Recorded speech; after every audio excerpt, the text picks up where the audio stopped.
What just happened, folks, at the NCAA championships?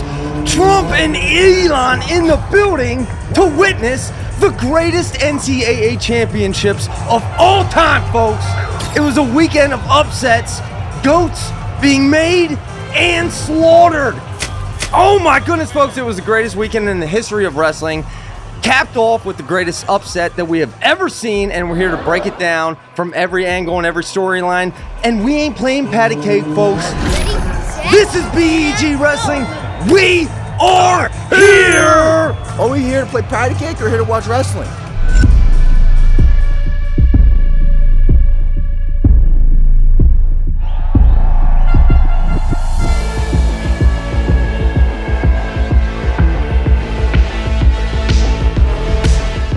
Baby, that's what I'm talking about. Your gut reaction, initial reaction from this weekend, the greatest weekend of college wrestling that I've ever experienced. That's it. I don't know what to say. I don't know what to say. I will say this. I just feel so like it's amazing. That tournament was amazing, and I think of how wrestling benefits from this. And I'm kind of washed.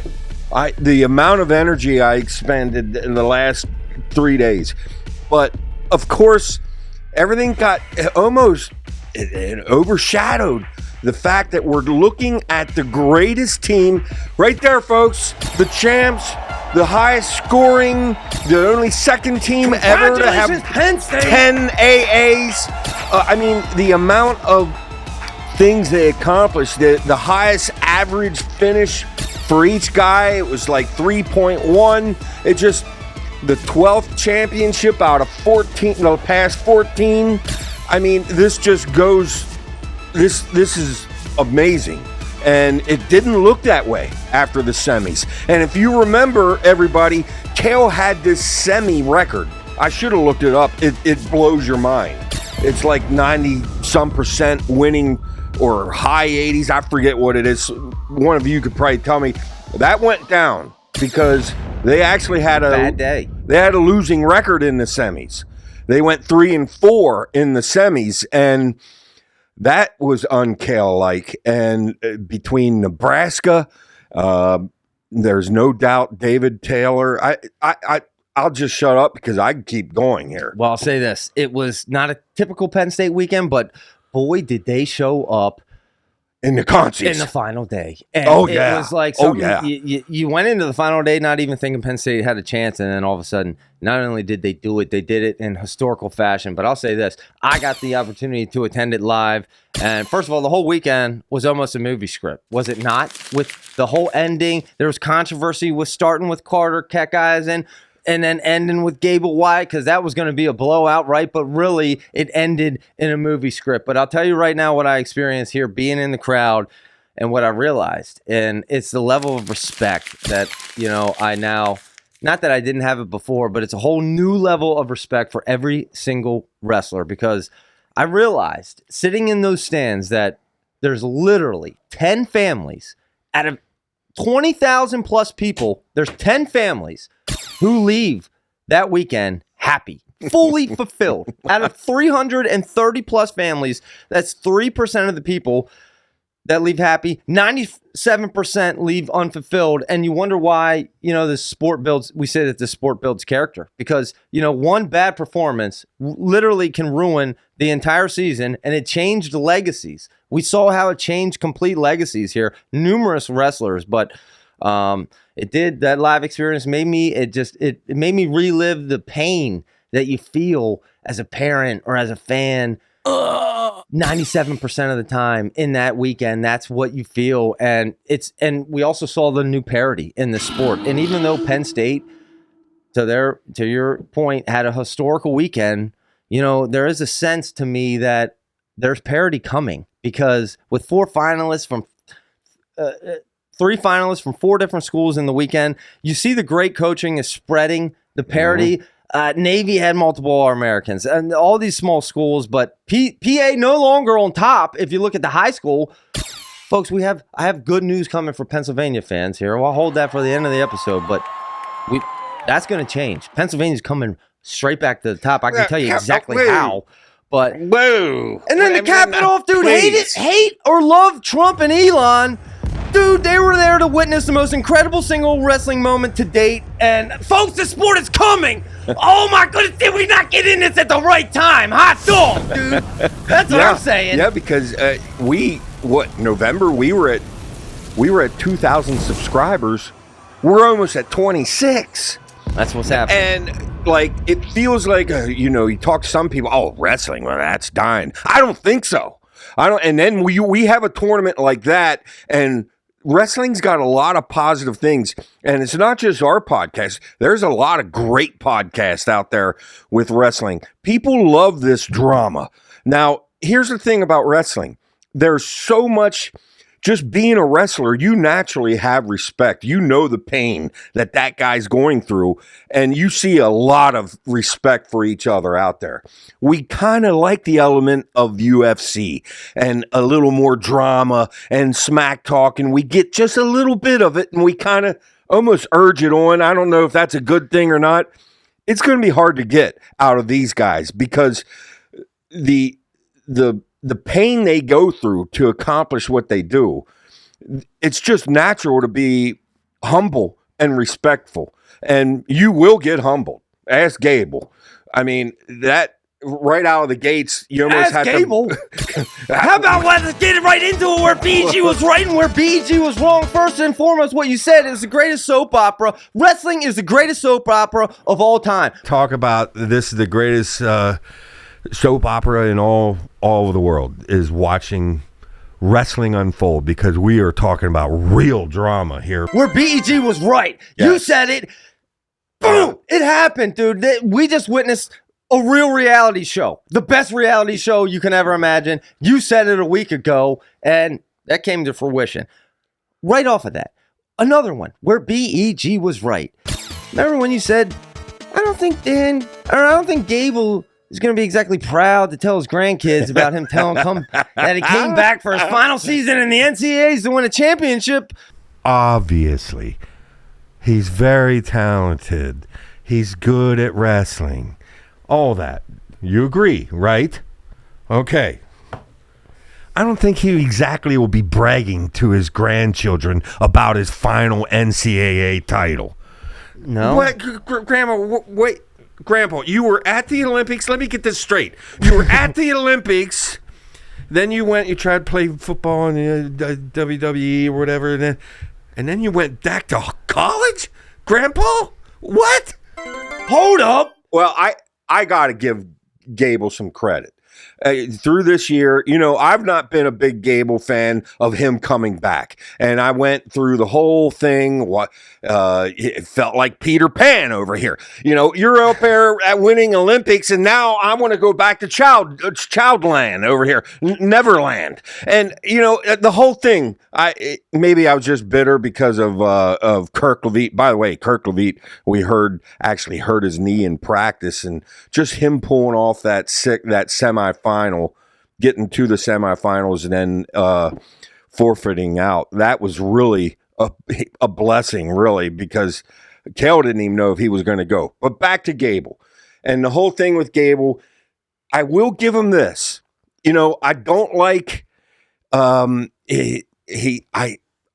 just body language that his head's big. Well, everyone in the world's calling him king of the world, the baddest man on the planet, and all this stuff. I guess it's natural for a person's head to start to grow. And I thought, I had a feeling something's going to humble this man, and that's just the way the world works. But I got to talk about it because, listen, something felt different from the moment, and we might as well jump right to the match because that's the highlight. Something felt different from the moment that Wyatt ran out with an American flag and circled the mat, and Gable said something to Wyatt. Oh, Gable was mad about it, and I'm thinking, dude, dude, you're trying to make the case that only you deserve to have the American flag because you had a Olympic gold medal. And okay, that's what Olympic gold medalists do. They put the flag around. We're talking about a guy that served his country. I don't think it's your place to give some speech to Wyatt, who's serving his country. You know, a little out of place there, but Wyatt handled it with class. Well, just ignored him. He shoulder shrugged him. Wyatt shoulder shrugged him like, dude, get off my back. That's what I'm talking about. And from that moment, I said, oh, and then he followed up with the first. You remember, just very early on takedown sequence. I sensed early when Gable did not get a takedown, and I said, "Oh, dude, this could be different." And then I started seeing flashes of Anthony Cassar, and I thought the Gable kryptonite is the speed, dude. Yeah. Oh, and Hendrickson has it, and the thing is that was just sometimes it almost looked like it was faked, like it was scripted, but you know it wasn't. And the thing with Gable is. I'm a Gable fan. Obviously, you know, Flo's gone for the last couple of years, the greatest heavyweight of all time. And you could say skills-wise, that might be true. Stats-wise, that's not true. Well, not even close now. And now he's officially fallen off. He's not. You can't even make an argument for him as any kind of greatest college wrestler of all time criteria. It's out. It's over. Yeah, and the whole thing is, it just was a feel-good moment. And, you know, the thing with Gable Steveson is he kind of played the role as bad guy a little bit. And you have to give him a little kudos for playing the role. Even as he's walking out, he turns around like, who wants a piece of me? You know, and I'm thinking, dude, please just go out there and wrestle. But I kind of like that, you know, because what it does is it gets me to want to root against them. Well, and it made Wyatt's entrance that much more impactful. The entrances were awesome. No, I know.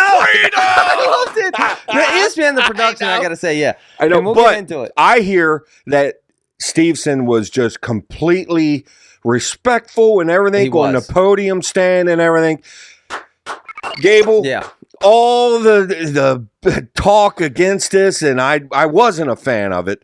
The fact that actually, in a way, Gable kind of helped wrestling. As a whole. I was just gonna say, all due respect to Gable, because he just, you know, even though it was at his sacrifice, he helped grow the sport to a level and an experience that we've never had before. You could say that he could have scripted that to be exactly finished like that just to help the sport, and you would say this guy is one of wrestling's all-time greats in every phase.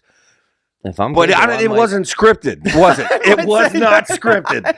That was Wyatt and some. That was grit, dude. That and let's talk about Wyatt for a second, because that final takedown, dude. If you look at pause the video and look at his face when you have a split second where you see Wyatt's face going for that takedown, dude.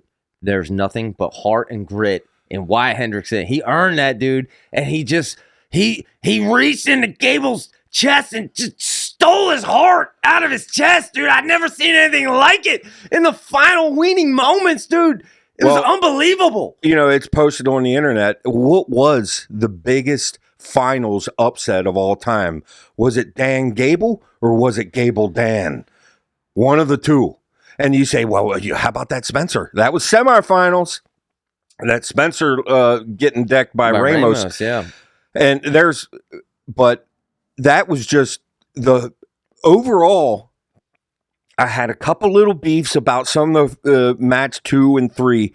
I got to talk about Starocci, 5-time, and you know, you got your wrestlers out there like that are more flashy and like the Shapiros and stuff, and you know, Starocci's been meat and potatoes his entire career, and you can't knock it. I mean, it's hard to beat that man because it's rare that you see like a McAnally. By the way, what was the greatest match of the whole tournament? First of all, I'm going to say where BEG was right. You said Carter would win it all. There's one thing making it to overtime with Starocci. It's a whole nother thing beating Starocci. So I feel good about Starocci getting number 5, but obviously you got to give it the title of warrior to that boy, that man. Yes, he is a man. Yeah. Where BG was right, we were right there. Also, to your other point, maybe where BG was right, the match of the whole tournament, most anticipated match, I said. And most anticipated matchup of this coming weekend. What is it, Zach? To me right now, I'm going to have to go back to the McAnally-Keckeisen. It was going to be Keckeisen-McAnally, and it was up until the very last match of the whole tournament. Yeah. Keckeisen-McAnally, yes, that lived up to expectations as one of, and until the Wyatt-Gable match, that was might have been the best single NCAA championship match I've seen in my lifetime, right? Yeah, the whole tournament. Even the 1-0 Lovett Henson match, I mean, that was just filled with excitement, drama. It just went on, the whole thing. I mean, as a real wrestling fan, it literally wears you out. Like, I took a nap this afternoon, dude. I was wore out, but to your other point, they put on Carter Keckeisen final first. And there was some controversy with that. Carter actually post-match was not happy about being put on first. He thought he should have been put on last. And now in hindsight, it's very easy to say perfect. It was perfect in hindsight. But really, Carter had a great argument there. That made no sense. Before the fact, Carter had a good argument. I mean, and that was something. But how about back to where BG was wrong? You made a bold prediction Penn State was going to have more than 2 champs. There's some people out there that are saying Penn State's only going to have 1 champ this year, no more than 2. Did everyone forget 13 years of history? The past 13 years of history? I didn't forget it. Apparently, Ben Askren forgot it. Did you see Ben's picks? His picks on flow. Yeah, but here's who Ben says. Now, Ben, you know how much I think we praised Ben more than once here, haven't we? Wrong. Turns out Penn State only had 2 champs. But, however, and after day 2, this was actually where BEG was wrong. But it turns out BEG was right. Penn State will overperform at the NCAAs, as they always traditionally do. It is pretty historically accurate that Penn State underperforms at the Big Ten Conference Championships and overperforms at NCAAs. Yes, and that was kind of masked a little bit in them semis, that 3 and 4 semi round. On the surface, Penn State didn't do as good this year. They had more wins in the tournament than any team's ever had. And they've gotten spoilt to the point that, they expect 3 or more champs. If they don't have at least 3 champs, they feel like a down year. But to see what them guys did, and how about this for Penn State fans? The fact they had 5 wrestlers fight back and get 3rd place. That was the difference in the greatest team of all time. That's what made the difference. 5 wrestlers fighting back, showing the attrition, and that's attrition that we've heard other wrestlers not necessarily have. Let's talk about the Shapiro interview maybe a little bit, how he mentioned he wasn't necessarily all that motivated versus KZ. Every Penn State wrestler, 5 of them, fought back for 3rd place. And if you really want to talk about heart and grit and, to me, that's what the difference was, obviously, for Penn State. If your team's going to get 8 out of 10 getting 3rd place or better, crazy. Yeah, you're going to be kind of hard to beat. Crazy. That is crazy. That's crazy. Another one where BG was right. You remember when you said Rock Harrison was being underused? There's something about this Rock Harrison guy, Zach, that's pulling me into the next century. The way he announces, he's way underused. Yes. Oh my goodness! Yes. But I want to get your thoughts, overall commentating feedback. Okay, first off, the commentators in the Steveson match, that was just crazy. That was nuts. That was awesome, and I can't say enough. UFC. I liked all the commentators they had there. I thought there was too many. If it was me, I agree. I would have had one kind of narrator, and I would have had Rock, and let just Rock do his thing. I think he's proven that he is the Joe Rogan of wrestling. And I just love listening. I love his passion. I love everything about it. He gets me excited. Now, I'm a big Jeff Byers fan. Yeah. And I'll purposely go back and listen to Jeff Byers' call just to hear him and how excited. I did already hear him call the Starocci takedown against Keckeisen. And Byers, I can't ever put someone above Byers. So here's Byers. But Rock Harrison has reached this point for me.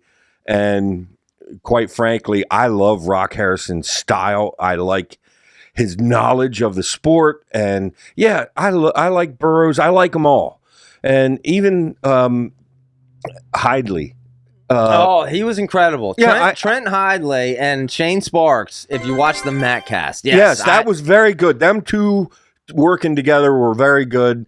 There was times they had scoring issues with ESPN. Scoreboard issues. Issues. At that point, I was trying to, please, guys, forget all the commentary. Just keep us up to date. You're able to see the live scoreboard, so forget about any commentary until this is fixed. Keep us up to date, including riding time. We did that down in Florida. Yeah. Because a lot of times we weren't sure what was very important. We spent a lot of time on this is the score, this is the riding, this is what this guy needs to do to win.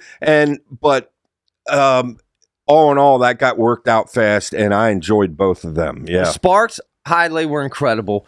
The one thing I do agree, I think it was too many people there at the end in the finals or semis with Harrison, Burroughs, Cormier, because it felt like Rock Harrison was getting overwhelmed when I wanted to hear more Rock. I can't blame him because, dude, you're on with Burroughs and Cormier. And I'll say this, there's a lot of people criticizing Cormier, and he had some moments that were better than others. I mean, he was long 2 days of commentating, but I'll say this, in the moment that mattered the most, dude, Cormier was great. Yeah. And that was an incredible call. It was a legendary call. But the other thing to your point, like, I would love to see just Cormier and Rock Harrison. Let's see like the Joe Rogan Cormier combo, because that's what they do in UFC. It's Cormier Rogan. Yeah. Now we have our Rogan. It's Rock Harrison. Yes. Let's put Cormier and Rock together. Yeah. I could see that being fireworks. But overall, dude, I thought it was just the viewing experience very incredible, and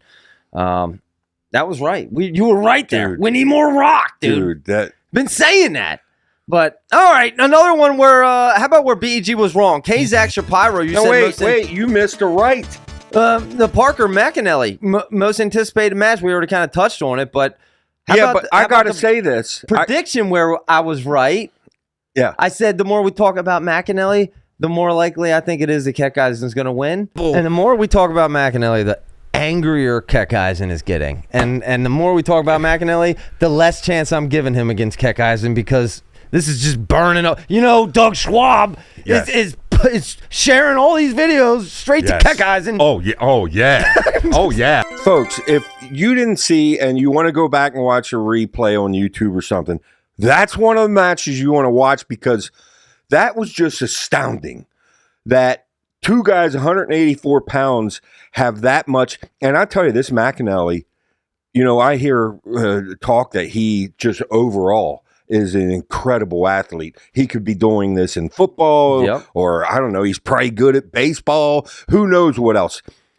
Wrestling got him. And you talk about coming big stars. And please, don't nobody go growing or sucking weight or something, because we already got something that we're looking forward to next year. You touched on it. We don't want that going nowhere, because we don't. Oh my goodness. Because Ferrari McAnally. Wow. 3 years we're looking forward to it. I know, and I tell you, I really believe Angelo actually has the athletic skills that McAnally has, and it's going to be one of them. It's going to be very, very hard to even guess who's going to win that. It's going to be a legendary match, ongoing matchups in college wrestling. And you know what? That's exactly what we need coming off this year's championships. Yeah. We need big names and big matchups to look forward to. I can't say enough about McAnally. Oh, yeah, and his I know. abilities, his athlete. I got to give it to Jackson Smith gave him a rough match. Yes, he That came did. down to the very end. Him getting so you can hang close with this guy if you wrestle smart, but ultimately you still have to somehow score on him when to beat him. Yeah. And that ain't gonna be easy. That was incredible. I was impressed McAnally coming back to win that match against Jackson Smith, just being he just lost his Super Bowl. Poor and to have that Keckeisen. hard to kind of come back. If it wasn't for Penn State, Keckeisen might have been like a would he have been a 4-timer or something? No, the one year I think he got 3rd. He would have been a 3-timer, no doubt. Without Penn State. Yes. But how about where BG was wrong with Penn State? Kazak Shapiro, was your number one matchup, and you thought we'd get it in the finals, and I thought we wouldn't get it, but then we did end up getting it. Yes. And I kind of didn't live up to expectations. I Head problems maybe on both sides, former injuries. I don't know. Where BG was right. Were we the first and only people to call out Shapiro concussion earlier? Yeah. No one else, no media calls it out. We said it how long ago? We said Shapiro, there's concussion problems, dude. You might want to keep him out. You might want to hold him out. That's come to fruition where BEG was right. Okay, I got to tiptoe here because I don't want to say this wrong, but Kevin made a post on our Facebook page. By the way, feel free to join BEG's Facebook page. We'd love to have you.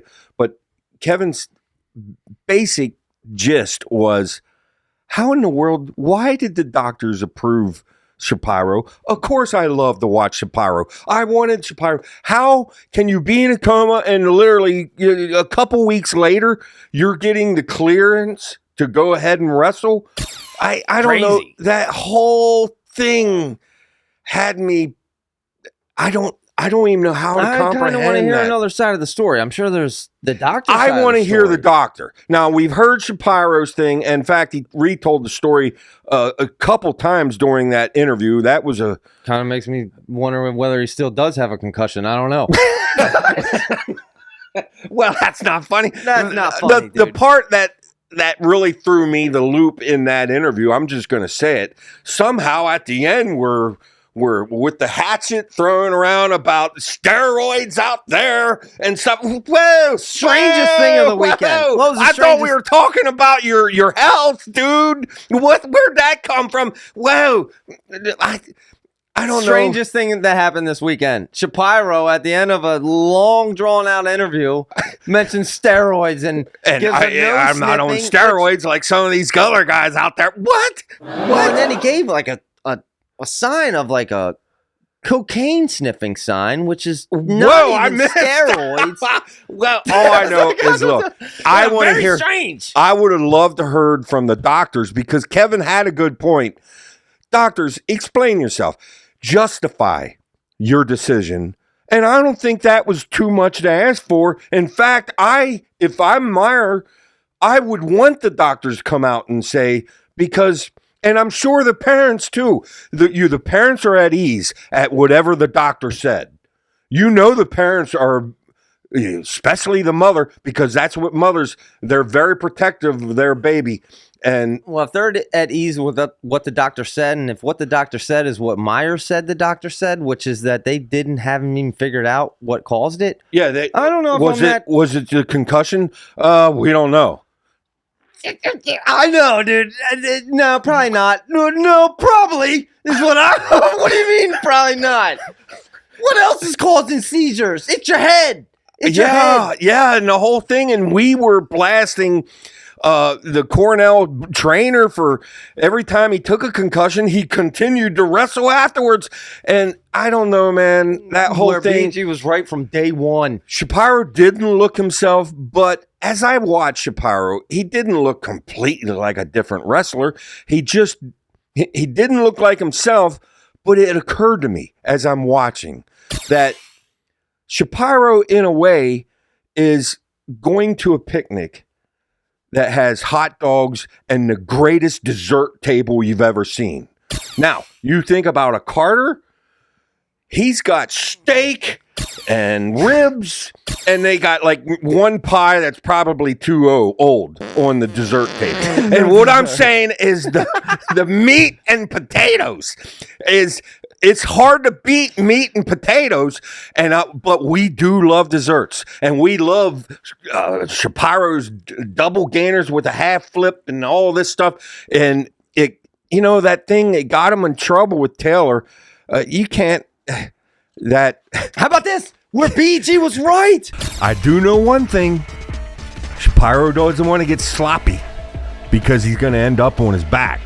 Remember when you said? Okay, Shapiro doesn't want to get sloppy or can end up on his back. Yeah. Highlight clip, boom, and Trail Taylor got a little sloppy, put him on his back. And Nebraska and Trail Taylor, the whole daggone Nebraska team, that's great for so many things are great for wrestling here. The whole tournament, how it went, some of the big matches, some of the big upsets. Nebraska in themselves, because we know Oklahoma State's coming. We can see what David Teller's doing. Quite frankly, I'm going to make the case that David Teller was a big reason Hamidi beat Levi. But we talked about that. Yeah. I said where BG was right. Remember, I said Levi could lose to Hamidi. I said David Teller's coaching him. Or Hamidi Haynes have never wrestled. At least not that I saw. Yeah. And the fact that David Taylor's coming from Penn State and coaching Hamidi now, that could be a tougher matchup. I mean, Levi could lose that. You remember how Hamidi went up on Messenbrink? I mean, Messenbrink had to gas him out and reel him in at the end to win that. That's a dangerous matchup. Is that down as it's down there? I wrote it down where BG was right. Right. Yes.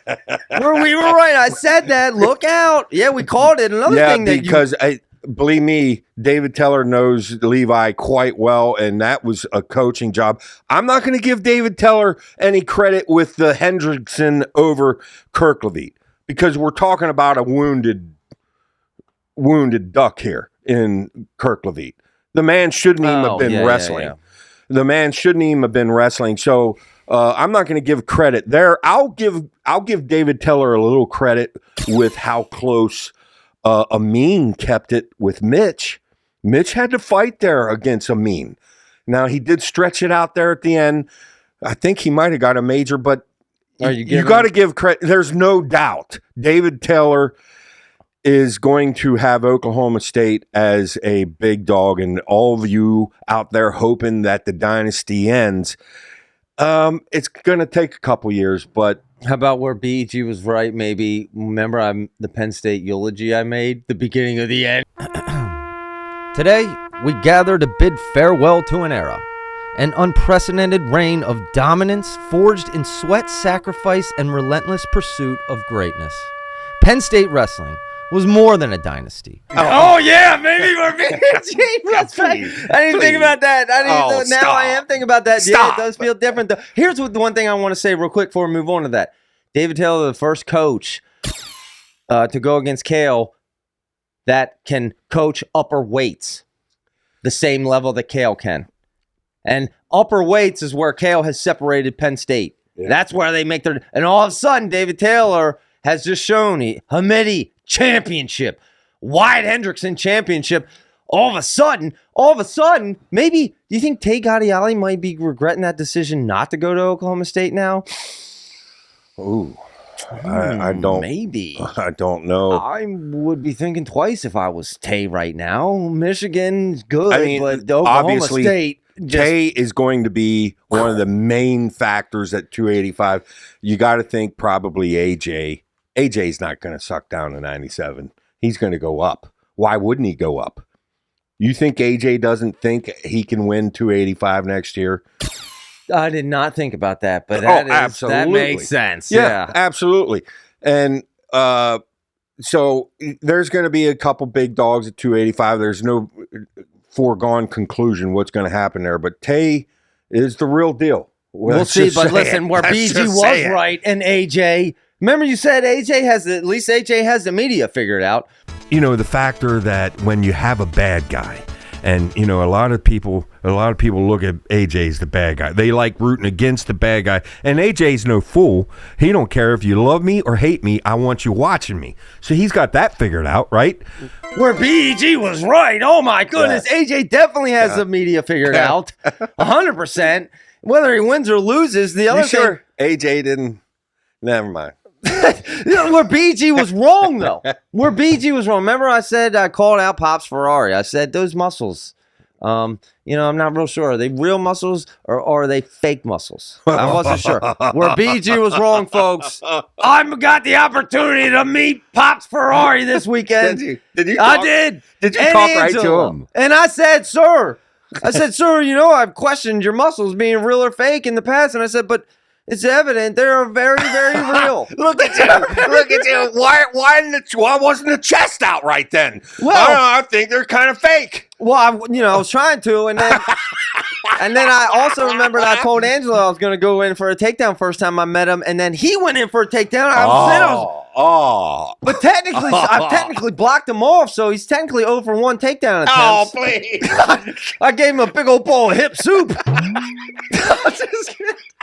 All right, but no, I did. It was they were great, man. It was a pleasure meeting the Ferraris. But hey, back to where BG was wrong. How about my fantasy picks? I went Tyler Kazak, first round overall. Let's go, Tyler Kazak.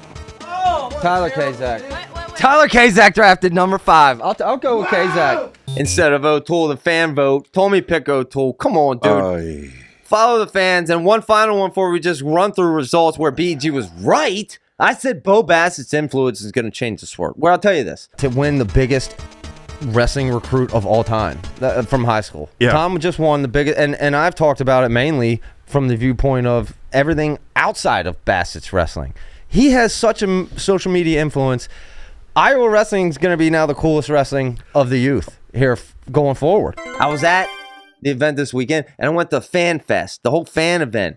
I just happened to walk by. Freaking Bo Bassett's giving a live training session to high schoolers. The whole crowd surrounding, changing the sport. And this is in Philly. This is in PA, the Penn State stomping grounds. Who's changing the sport? It's Bo Bassett. And so I had to check that out, dude, a little bit. And so where BG was now think about Bassett's influence on kids right now that are very young. Yeah, they're seeing this and they have something to shoot for. And it's more than just being a D1 wrestler or being a D1 AA guy or champ. Like, you have the whole social media element and the popularity. No matter what Bassett does, he's kind of broken ground here as a wrestler when it comes to social media and has given a glimpse of what is possible, which is exciting for our young wrestlers who make a decision. That's what I want. I'm going and getting that. And we're going to see studs.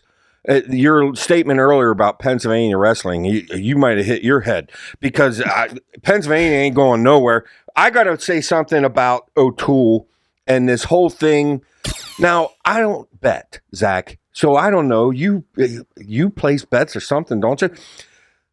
Wrestling, apparently you can't bet on or something. Is that true?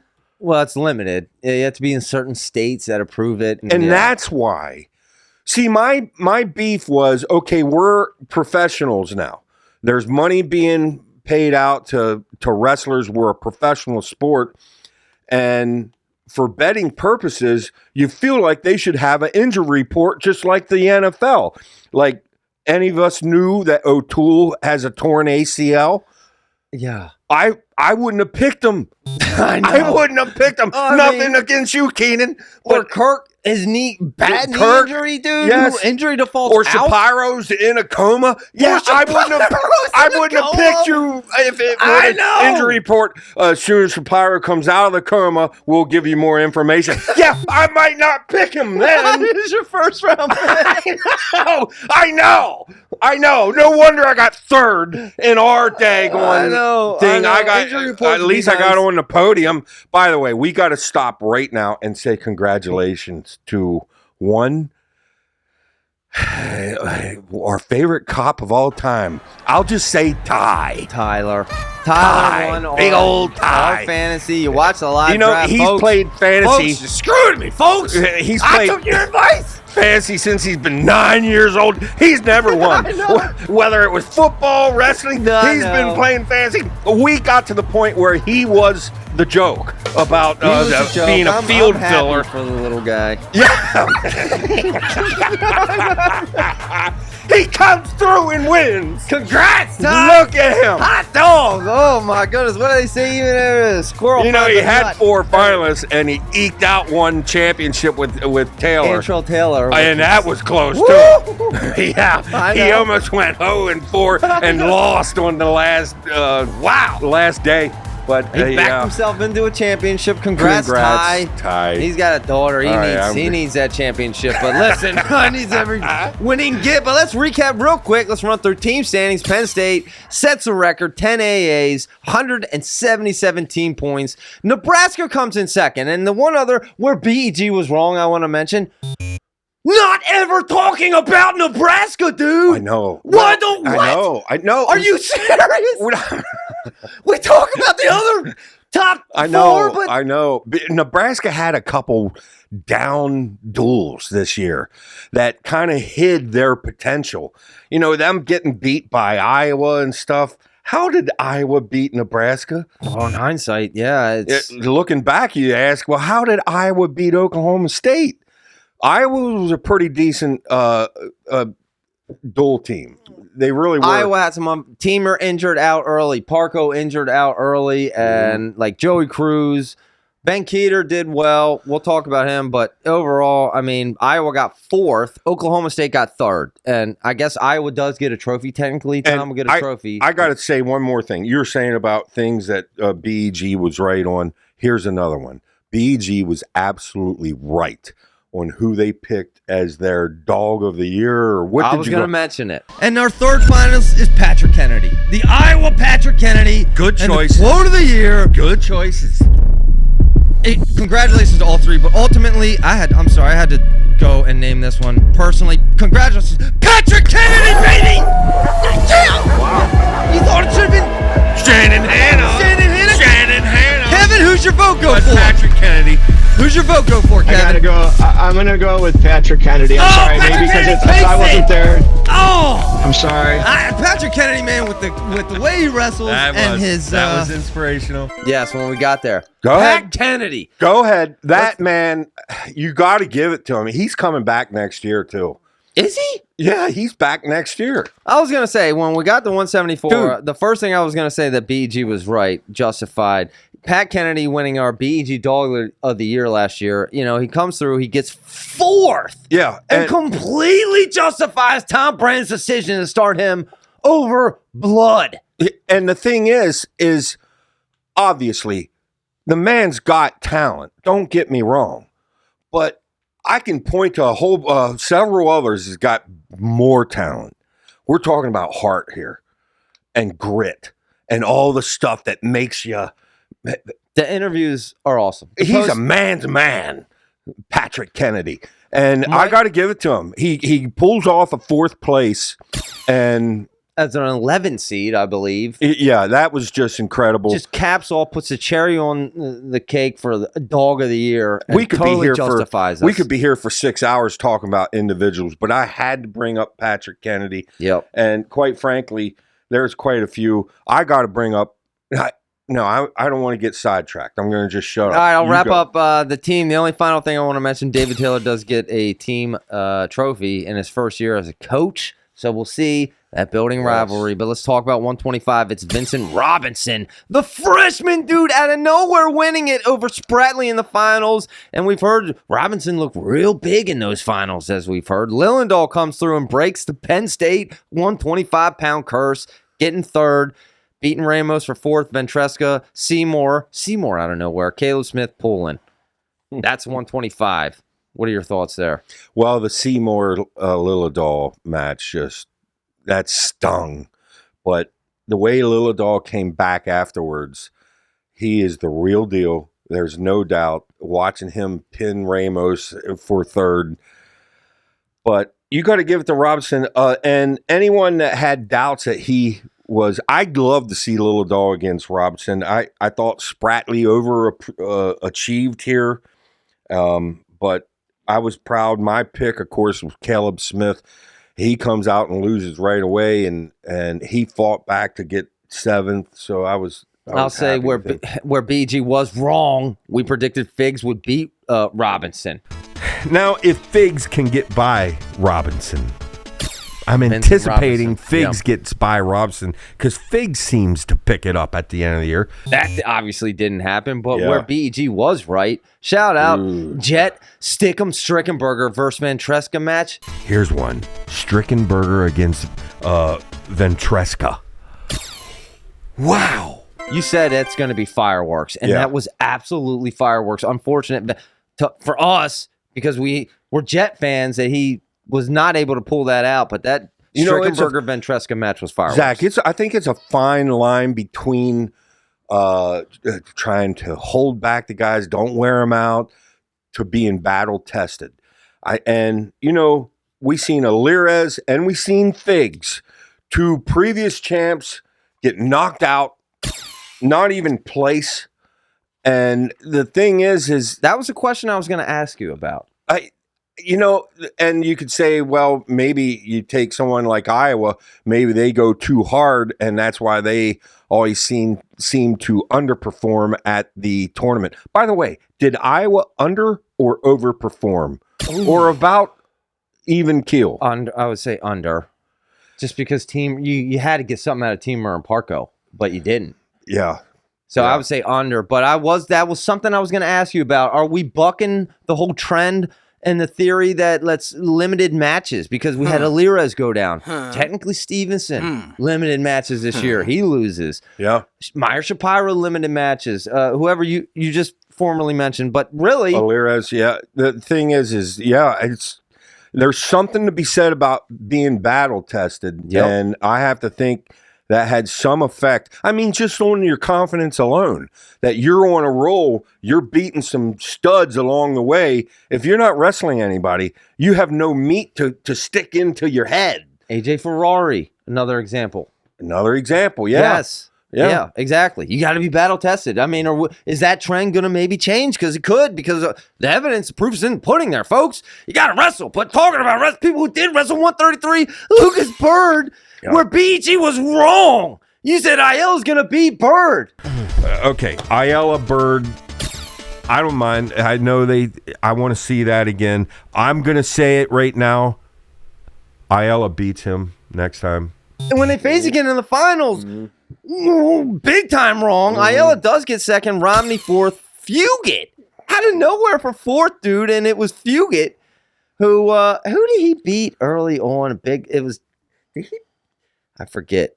Nasir Bailey. No, I forget. But I'll tell you right now, a lot of people were kind of down on Wisconsin, and their head coach. Do you know who that is?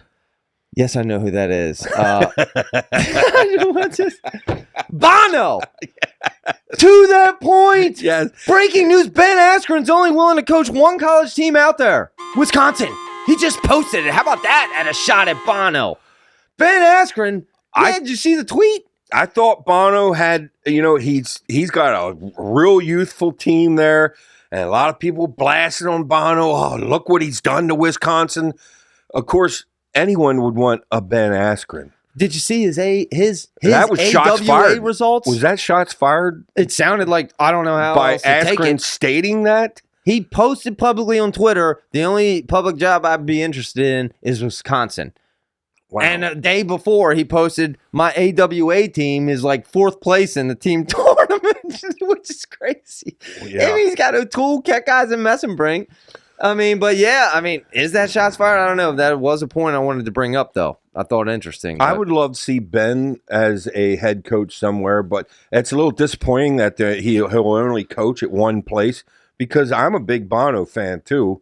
I hate to see him go anywhere, but it's interesting developing situation, folks. That's what it is. But another interesting situation, Lucas Bird's girlfriend, the Short King. Lucas Bird's been officially crowned the Short King of America. Yes. Barstool Sports calling him out And I did not, you mentioned it last episode, I did not realize how tall she is. Daggone. Tall and pretty. Shout out. Lucas Bird, he ain't scared of nothing. Like my first initial, oh, your little brother. Yeah, but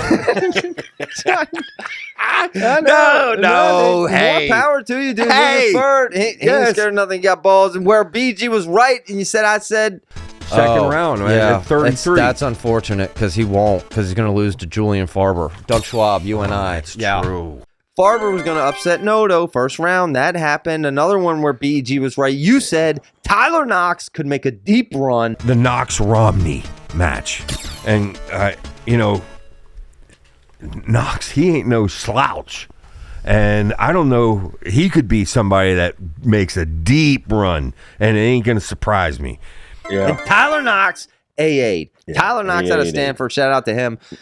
Finally, 4-1-41, where we were wrong. I said Nasir Bailey would win it all. I don't see Ayala getting through Nasir Bailey, who is my pick there. Literally Ouch. not happening. But Ouch. 141, it's Mendez coming through. Brock Hardy second, Bo Bartlett, Composto. Shout out you Penn, baby.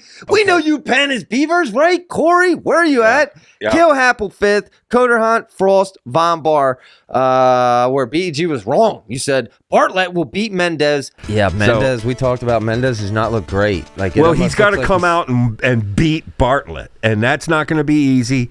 I think it's tough for Mendez to beat Bartlett. And I said Mendez not looking great. We were wrong there. Well, what the heck happened? Here's the thing. Bartlett and Mendez, every match is going to be kind of like that. Yeah. It comes down to 3 seconds. And, the thing is I'm going to call you out, Jesse, right now, because the interview after this match where you get fortunate by 3 seconds, why did you win this match? Because I'm tougher. Dude, what? What? You're tougher by what? 3 seconds? And what happened the last time? Who was tougher then? No, you weren't tougher. You were a little fortunate right there. You're very good, obviously. I think the proper response would have been, I remained focused longer. Yes. Because Bartlett, let's be honest. I was tougher. Please, I understand. That's his. He's got that tuned in to his mindset. I'm tougher than my opponents. I'm going to win this. And he's probably totally focused. And then all of a sudden a reporter comes and they got a mic in your face. And you might not be thinking. You're trying to. You're not tougher than Bartlett. But them two are like twin brothers, the way they wrestle. But I got to give it to Mendez. He's a 2-time champ now. And he's not guaranteed to win it next year. But he is tough. He's tough. I'll give it to him. You could look at his remaining focus and mannerisms, and you could say, "Well, I'm not a big fan of that guy. He thinks he's a big old bag of chips over there." But you got to get a big old bag of chips. What are you talking about? Yeah, he is exactly a big old bag of chips. No, please. Oh my goodness. Well, yes, I guess he is. One final one where BG was wrong. I said Alira's HODGE Winner would win it all. What the Alira's HODGE Winner Hardy goes on to win it all. Yes. Oh, please. No, that was a hot take from me. You're stealing it, dude. That did not happen. Alirez, back to the point. You got to wrestle, baby. Let's get back to wrestling, boys, because that did not pan out. 149, Ridge Lovett comes through, gets it done. Ridge Lovett, man. It's been a long time in the works. Yeah. Beats Caleb Henson in the finals. Van Ness third, D'Amelio, McNeil, Ethan Styles, Alvarez, Drexler. And I got to point it out now that I already said, I claim Hamidi and Lovett would never win, two of the greatest wrestlers that college wrestling ever seen, and neither one's going to win. Was wrong. Dude, I couldn't have been more wrong. And at that point, I thought, sense. you know what? I need to retire from the podcast. I don't know what I'm talking about. And quite frankly, that's wrestling for you. And you think you got a gauge on something, and you don't. And it's so many factors involved. And ultimately, it comes down to who wants it most. And I tell you, Lovett, he wanted to be a champ. Well, I'll say this. I tried to get the fantasy wrestling results pick deleted from social media because my results are so bad. But anyway, well, I'll tell you where you were right. You said last week Van Ness needs to wrestle better if he wants to beat Lovett. Van Ness obviously has to wrestle better to beat Lovett. but then Henson taking on the winner is most likely that's how things will go. Yeah. You said that. He did not. But one interesting thing that happened here was, and you mentioned it, or maybe you didn't. During that finals match, Lovett-Henson, the challenge brick was thrown by Nebraska only for there was no chance of the call getting reversed, but it added a break, a timeout. For Lovett to catch his breath. Yes, and we've seen that multiple times. It was never Flo, more evident. Thank you, Flo, for saying this during your live podcast. And everyone, we're all going to start saying it. Just like freestyle, you lose a challenge. That's a point for the other guy. Has to be. Well, I'll say this. It usually takes something like this where it's just so blatantly taken advantage of for it to be changed. And I thought this was the match.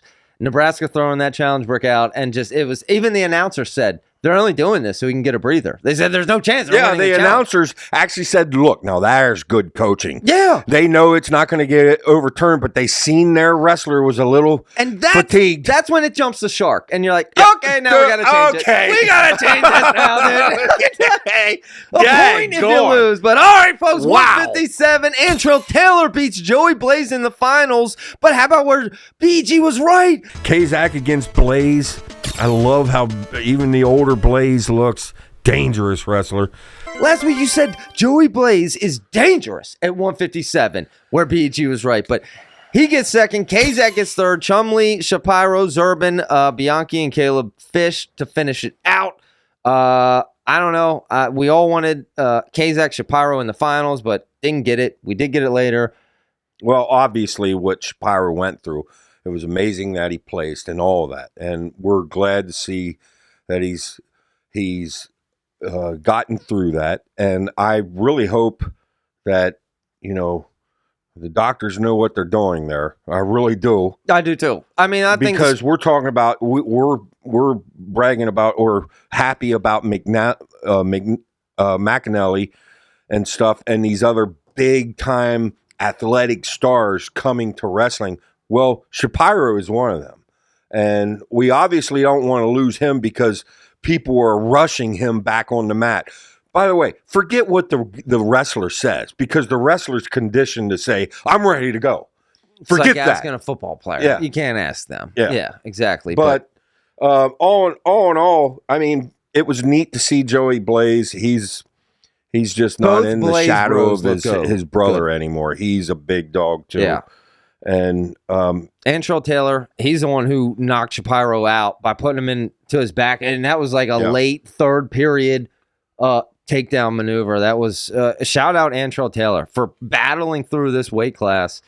That match at Kazak, and I just, in all seriousness, the match he lost to Taylor. Okay, yeah, that drove me nuts. He looked like he was low energy and not really into it. And I'm thinking, dude, what's going on? This you trained all year for. You don't even have, just the body language is like, half interested. I don't know. He comes out, gets a takedown. He's got the lead. And it just, at some point, you got to give Taylor the credit for doing what it took to beat him. Back. Yeah. And I was happy with how Kazak came back and got third. And, of course, he's got that big win over Shapiro, which them two will be a rivalry even next year, no doubt. Yep. All right. 165. This is maybe the least dramatic weight class. Messenbrink takes it over Caliendo, Hall, Minto, Bearclough, Garvin, Steed, Amin. Messenbrink so composed. He's picking up his mouthpiece in the middle of the third period. That was cool. Putting it back in his mouth. But I know. I want an interview with you, Mitchell. I just want to say that. Cool. Messenbrink, very smart individual. He's a thinker. And he's someone I think I'd have a fun time. It's almost like he doesn't get the amount of credit he's owed because he just kind of everyone assumes, well, he'll dominate. Let's move on to the next weight. And dude, this is his first title. I mean, really, he was that close to being a two-timer, probably a four-timer. But and I got to give it to Caliendo. I mean, he wrestled him tough, but there was no chance Caliendo even getting close there to actually pulling off the win. You could say I'm wrong, but in the end, no, I didn't. I talk about being at complete ease when certain wrestlers come up. I'm at complete ease when Messenbrink comes up. You got to come up with a nickname. The Penn State went into the finals needing one champ to beat the points record, and I thought they have to beat the points record or they're going to feel the heat of that disappointing semifinal round. Yeah. And they'll say, oh, Penn State had somewhat of a down year. And in a way, it was kind of a down year. But I wasn't even worried about that. I was worried about Keckheisen and beating Starocci. I was worried about Barr being able to get by Buchanan. I was not worried about getting one champ. I knew not Messenbrink, baby. No. The lock of the tournament. Let's go. And he thought it was Gable, but it was actually Messenbrink. But before we get there, 174, it was Hamidi upsetting O'Toole. But before that, he upset Levi. To get there, Levi gets third over Patrick Kennedy, our dog of the year. Simon Ruiz out of Cornell, shout out for fifth. Cade DeVos, Matt Singleton, Danny Wask. You know, the story coming out is O'Toole has had a torn ACL since November. Yeah. Like, dude. Wish I would have known. But, it would have been nice to know, dude. But, I mean. It makes sense. O'Toole is just unbelievable. And you talk about one of the greatest two-timers. He's right there with David Taylor. And Gable now, right? That's right. That's right. I didn't even think about that. Hit me too. Wow. Some of the greatest two-timers of all time. Gable and O'Toole. Wow. O'Toole's certainly in there. That's crazy. That sounds like an insult. You know, the thing is, I think it's just his makeup of his face. He looks relaxed.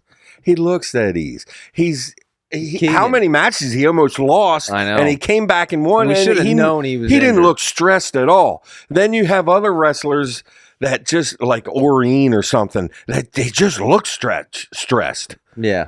No, I agree. But I will say this. It was evident O'Toole's hurt, but all props to Hamidi because Hamidi goes through Levi and then goes through O'Toole to win it all. Yeah. And in that finals, man, Hamidi spends about 45 seconds, I believe, in the first period on one foot.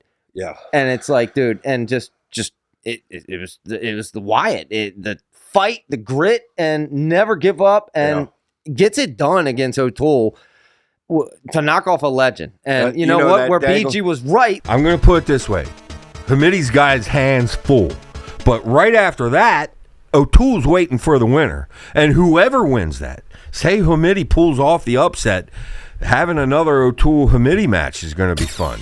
So the O'Toole versus the winner match is like every one of these matches are match of the year. Levi Hamidi winner versus O'Toole is a toss-up. You said it last week. And that ankle pick, the Hamidi's length, the ankle pick, and I'm going to just say this. I'm going to actually be a little hard on Levi here, but the last half of the season, I thought, what, did his feet get a little too heavier, a little slower? Like, people are getting in. I don't notice people getting in like this before. And all of a sudden, people are getting in, and then I thought going against that Hamidi match, dude, let's have lightning Luke feet in this match because Hamidi's looking for an ankle pick. And quite frankly, I'm sure David Teller's ankle picked Levi a time or two in practice, and he said, look, this is how I can get him. Exactly. Dean, this is how I did it, and this is how I set him up. Exactly. And, dude, on the other side of the coaching, you got to be thinking in Levi's shoes, okay. That's what they're thinking. David used to ankle pick me, and I noticed he always did this as the setup before he ankle picked me. I know he's coaching this, and it came down to that ankle pick why Levi lost to Hamidi. I know. Now Levi came back and got third. Levi's got a first, second, and a third now. But in all seriousness, even the whole last half of the year, I thought, man, people are getting in deeper than I've noticed, and it's like, back to the elementary level, there's nothing like fast, quick feet, light feet. And if there's one thing you'll notice with the experienced wrestler, they get a little too comfortable. And the first place it shows is the weight on their feet. Yeah. And it's almost like they're a little too comfortable. Dude. They get a little lazy. Yes. Yeah. No, we didn't just call Levi lazy because no, we did not. He's our homeboy. No, dude, and I better be careful. Kai, our champ will come after us. No, not only that, arrest us. Big announcement coming soon at the end of the episode. I better look out, Levi. I love you. Yeah, I mean, and that's, you know what? It does burn you though if you're a Levi fan, which I am, admittedly so, because, dude, if he beats Hamidi, he beats O'Toole, and he's a two-timer. Like, that. That happens. Yeah. But that burns. But moving on, 184, Carter got it done over Parker, who beat McAnally. We talked about it. One of the best matches of the tournament. McAnally third. Plot gets fourth. Foca fifth. Jackson Smith sixth. Alared seventh. That Plot McAnally match was equally as good. Yes, it was. Oh my goodness, that weight class was fun to watch. Jackson Smith had a great tournament. He about knocked off McAnally. He did. Foca, you can't. I don't know if Kevin could tell us. Does Foca have another year? I don't think so. I could be wrong there. You guys can let us know in the comments. But it was neat to see old Donnell Washington finally AA. Of course, he's one of the very, very, very small list that has a win over Carter. The very first, Carter starts his career 0-1 and proceeds to go 5 natties. That's crazy. 5 natties. Get out of here. I mean, wow. Yeah. And, I was always worried about, nothing. I'm not picking on you, Iowa people. I'm not. But you want at least one of your guys to be a 4-timer, to join that very short list. Cornell, the heck, they got 2 of them. And then Penn State now has got 2 of them. I met one of them, right? Iowa, that's right. Yanni. That's right. Iowa does not have a 4-timer yet. I can hear Iowa people right now. Oh, yeah, his name's Bo, and he's coming. And whoa, let's take this one step at a time. No, I was going to say his name's Angelo, and he's coming. Whoa! I was going to say that. Not a bad thought. My dream, I'm having dreams. You know how magical? I want to have a round robin. Carter, Parker, McAnally, Angelo. Oh. Round robin, like best of 3 each. Like, who wins that out of 100? Because Carter's not... Or Flo, you want a card? Like those 4... Let's have a card. I just want those 4 to just keep wrestling. Let's have a card. And instead of just a round robin. So we get to see... those 4, because you don't want to see them, because you want to see all of them wrestle each other. Flo, we'll promote it like we've never promoted it before, but... what a brilliant idea is that? That's just, that was the first thing that came to my mind. But those 4, dude, how fun would it have been if Angelo all did wrestle 4 of this them year? are just one of the funnest wrestlers I've ever watched. I've watched wrestling for so long. That's hard to say. You say, well, that might have been the best match I've ever seen. I can never, ever make that statement. I don't care if you're talking Hendrickson against Steveson. I can't make that statement. We've all seen some matches that just blew the top of your head off. Like, that's amazing what I just seen. The athletic skills on display right there just blew the top of my head off. So I can give you a tie. I can give you a tie like the McAnally Kekheisen match. Yeah. That's right there. That's right there. That blew. That really was wild. And I was watching day 1 or day 2. I was watching Kekheisen and McAnally warming up, and I saw Kekheisen eyeballing McAnally, and I thought, dude, I know he has just been thinking about this, dude, and wants this. And the way he won that match, it was just true heart and grit. That was just fun, man. And what a nice guy too. They're all nice guys. How do you not love this sport, dude? I know. How do you not love this sport? They're not even watching basketball anymore. But 197, Buchanan comes through over Barr in the finals. AJ gets third over Cardenas. Novik fourth. Stephen Little fifth. Maxed out 7th. McDaniel 8th. But your initial thoughts here? Well, I cannot praise Josh Barr enough. What an effort. That match was very close. He was very close to scoring. And I got to give it to Buchanan. Ultimately, it was Buchanan who had that great setup and an angle. He created an angle. He got in, and he got the takedown to win that thing. But Barr's effort, where obviously he has a strained hammy or whatever, no one's blaming it on that. But where BG was right last week. So at any point during this tournament, Barr could be done. Or he could be fine and maybe even pick it up a level. Because I think he was on the brink of hitting the next level. Like, it wouldn't surprise me to see Barr in the finals. You said Josh Barr was on the brink of hitting the next level. If he was not injured, he hit it. Yeah, I felt like he hit it, yeah. I mean, he hit it. He made the finals. Yeah, now Buchanan's gone. Buchanan's gone. Where BG was wrong, you predicted AJ over Buchanan. AJ Buchanan. Oh, yeah. I don't know what to think. I think, obviously AJ winning, and that will be a semifinal matchup, 3-2, 3-1. It would be if I had to pick. I think a lot of people predicted that. That did not happen. But yeah, and AJ won't be back at 97. Not in 97. Will he be back at Iowa? Because how about, did you see the interview? Post-match, he's mentioning, I got insinuated that he was blocked by Beth. He said, I'm not going to Penn State. Well, does that mean he is going to Penn State? Or is he going back to Iowa? I posed that to our good buddy, Terry. You're in charge, Terry. Do you want AJ back at Iowa? And ultimately, he's going somewhere. He's going somewhere. Yeah. I mean, it's hard to say no. Penn State, the thing about AJ, and if you don't mind me saying AJ, obviously, you're a hard worker. You got skills and all that.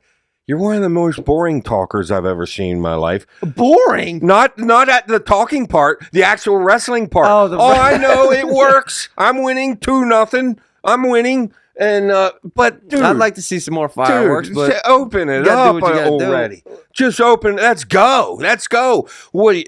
I love guys like the Jason Nolfset, not afraid to give up a takedown in pursuit of. Well, maybe now that he's lost a match, he's going to come out next year and just start throwing it around. Maybe. You know what? Maybe. That's like Corey. He won states and then he tightens up. You're afraid to lose. Let it go, baby. Let it loose. Wow. That's what I'm rooting for. Look, all I can say is I was really happy with Josh Barr. And there's some. Josh Barr overperformed. Cardenas got fourth. Ferrari. Buchanan does the job, gets Iowa a champ. That was pretty important to Iowa fans. But finally, heavyweight, Hendrickson obviously over Steveson. Colton Schultz gets third. The one thing I want to mention, Colton Schultz got third. Arizona State's Instagram posted him beating Keeter a picture and said, Iowa, don't worry, he's out of eligibility for next season. You can't get him to transfer over. Trolling him. Well, I thought that was funny. Arizona State shout out their Instagram account. But yeah, Colton Schultz third. And where we were right. Ben Keeter, where you were right. It's like, what do you intimidate? I think Keeter's in your head. That's what I think. I think Keeter's in Feldman's head. Possibly. Because I see Feldman at times. I think that's how a heavyweight should shoot. That boy can move. Matches. In fact, anybody who's got anything for Gable, it's him. Feldman. And then he goes and wrestles Keeter, and it's like all of a sudden stiff. Dude. Ben Keeter is living rent-free in Nick Feldman's head. Yeah. Who would have thought 3 times in a row, dude? We were predicting Feldman to come back and get a win, but no. I know. And Keeter is. I got to give it to Keeter. Like, I think Keeter looks stiffer than what he should. Like, we should see more of a McAnally type movement out of Keeter. But we don't see that kind of movement. But he pulls off an AA. So, and against, quite honestly, a very good heavyweight field. Yeah. I mean, I was impressed with Treffin all year. Trumbull's been good. And, of course, Kirk Levitt was hurt. So that was the fact that he got on the stand. I tip my hat to him. But how do you talk about anyone other than Wyatt Hendrickson. Wyatt Hendrickson. We talked about it. He ran out with the American flag. How about the salute? The salute to Trump after the match.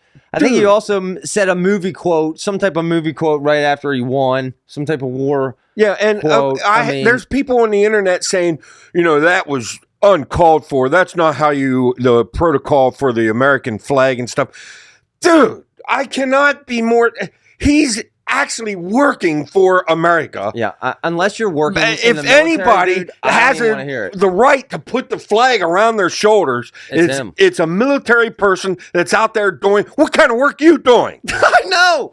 I can't criticize. Yeah, and if the man wants to put a flag around his shoulders and then he shows respect, the thing is I'm all for I love America.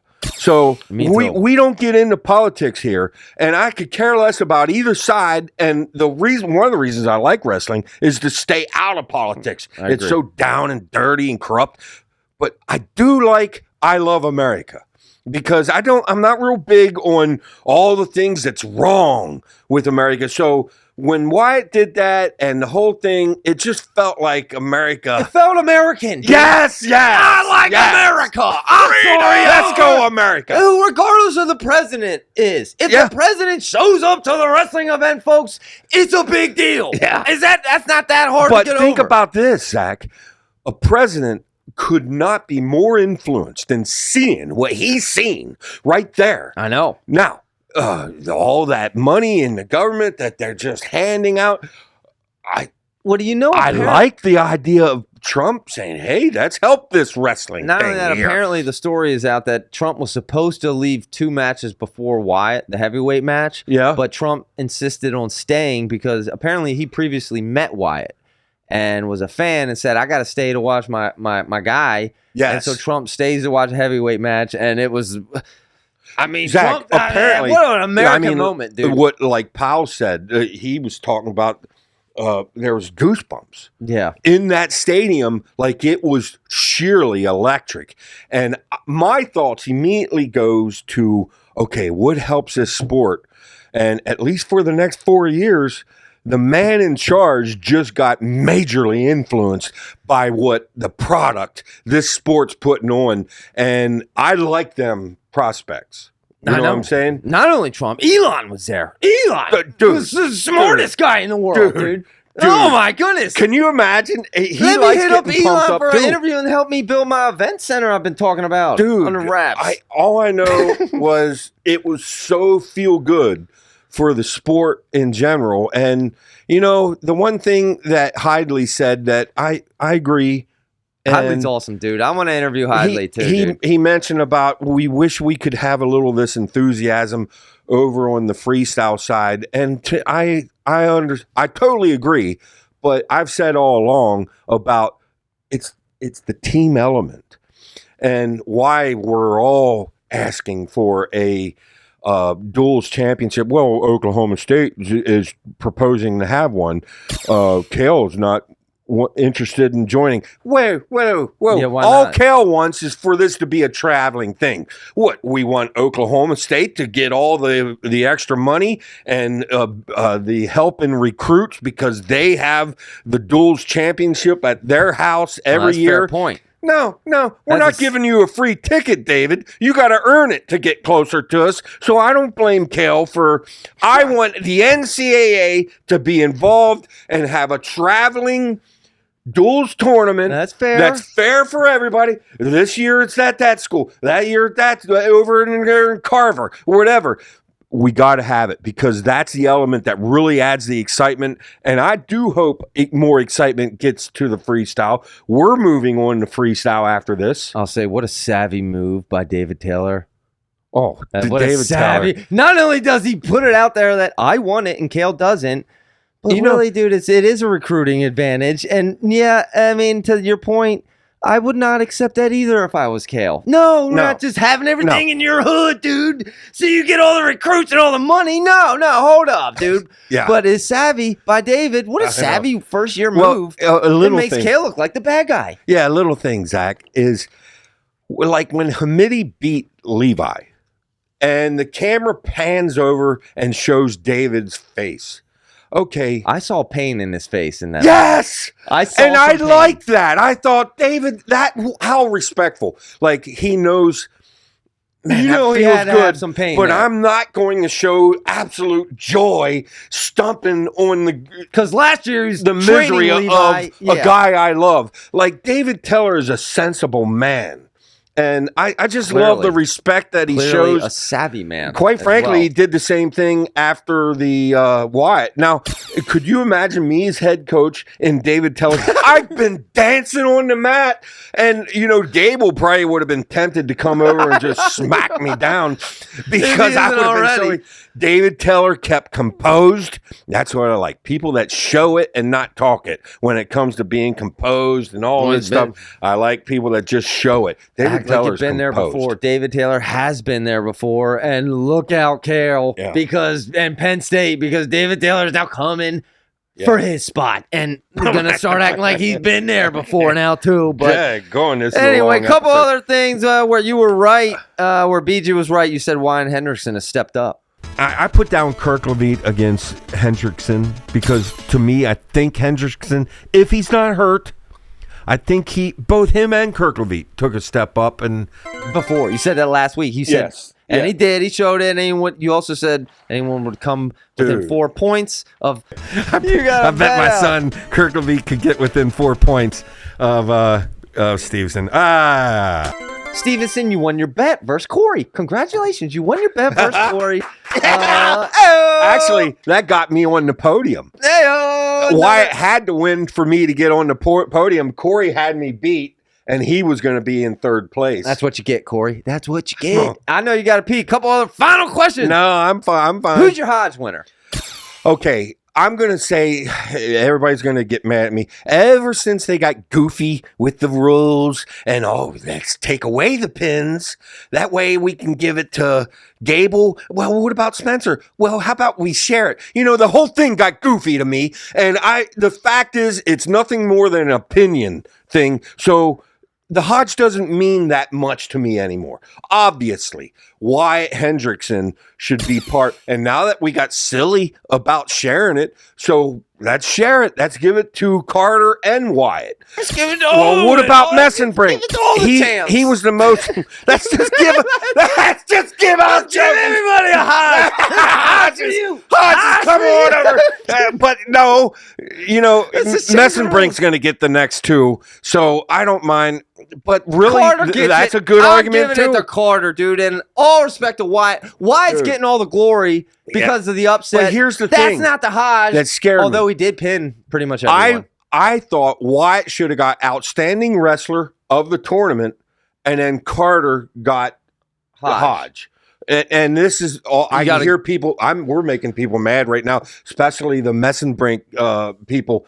And I just, for a 5-timer not to win the HODGE, and he's never won a HODGE. And he's never won a HODGE. Now, come on. All due respect, give it to Carter. Dude. This isn't a lifetime. This is just for this year, I know, Wayne. It is so stop. It's just this year. What's he got to do? But it is a lot. We're talking about the element of the competition too. How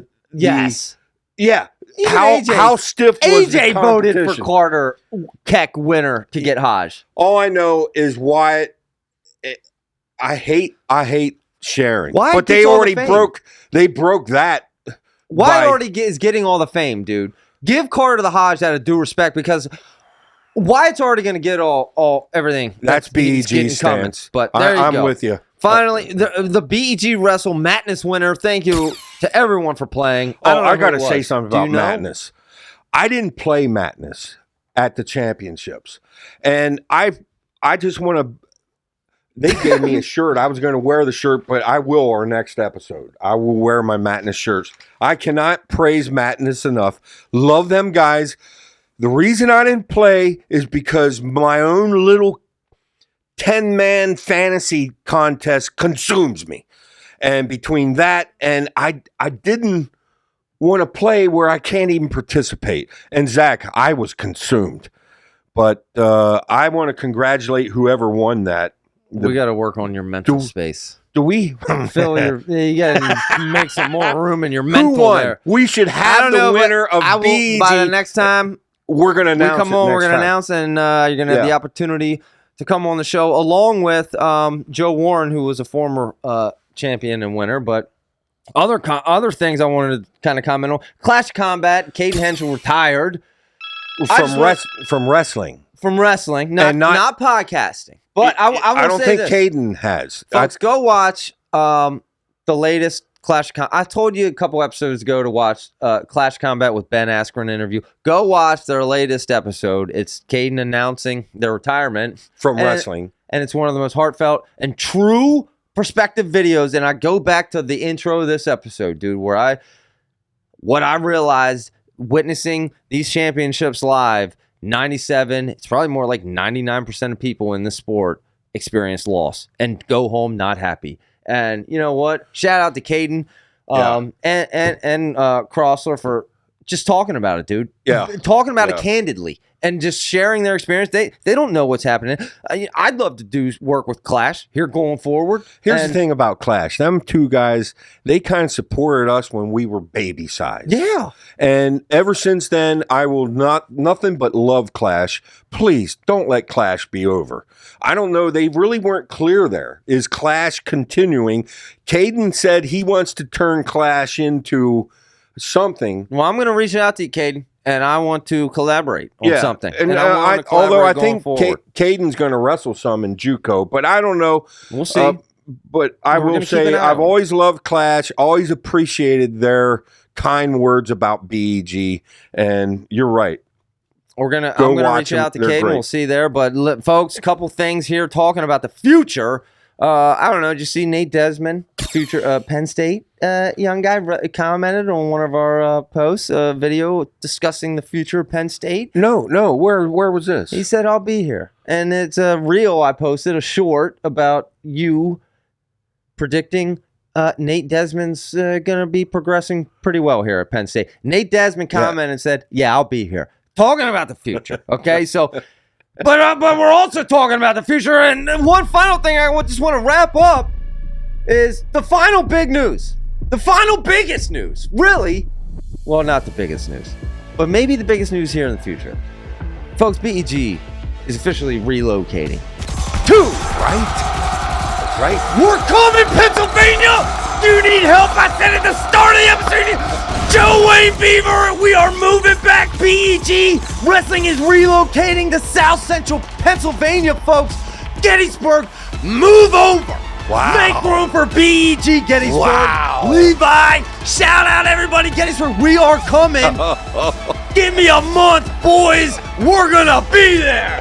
Turn it up, Pennsylvania. Wow. BEG Wrestling's coming. We're going to be 5 minutes away from each other. I know. Oh, my goodness. And I don't have to drive to China every time we have to record one of these things. Bang! Look. More episodes. When's this all happen? When in a month. It is finalized, at folks. the end of the month. In 1 month from today. Wow. I got to figure out this house and get into a new one. You're saying we're going to have just a couple more episodes in this studio. Is that what you're saying? At the most. We have a month in this studio, folks, and then we'll be in a new one. Dude. And it'll be 5 minutes, and we're gonna be so close. We're gonna be like best friends, me and you. Wow. Well, the thing is like you say, well, how does that benefit? A lot of people said, well, why didn't you guys go live after each session? We're so far apart. Yeah. So up to this point, we're 45, 50 minutes apart. Yeah. We live from each other. So every time and it's just, it doesn't hit the same doing it online, doing a call-in, does it? No, I don't like the call-in. Even the split-second delay, it just don't hit the same. No, and there are a lot of times, it just, so there's folks, nothing like being in the studio, and I got to tell you, this whole year has been just remarkable fun, and ultimately that's what we want. We want to have fun, but the only rule to see us grow, and that feels good. At least someone's listening. And Gettysburg, you better be listening, because I'll be calling. I'm calling Gettysburg High School and college. Yeah, because my boy's coming through the school system, baby, and we are practicing double legs as we speak. Wow. Get off your back, dude. I got that boy rolling off his back already. He's 5 months old. That's all I got, folks. We'll be back. I'm gonna be doing individual weight class championship breakdown, short stories about the history, like Vincent Robinson. You don't know nothing about Vincent Robinson, do you? No, because he's freshman year. No, I do want to see that. I'm gonna do special with every weight class winner, folks. We're gonna be breaking down the transfer portal's going wild. That's hot. We didn't even talk about that coming up, and then next year's team previews, along with so much more, dude. Unbelievable. That's all I got. You? I am just. I'm What a numb. show. I'm numb. What a weekend, folks. Yeah, what a weekend. This is the greatest sport in America. Greatest sport. Like and subscribe. See you. Later.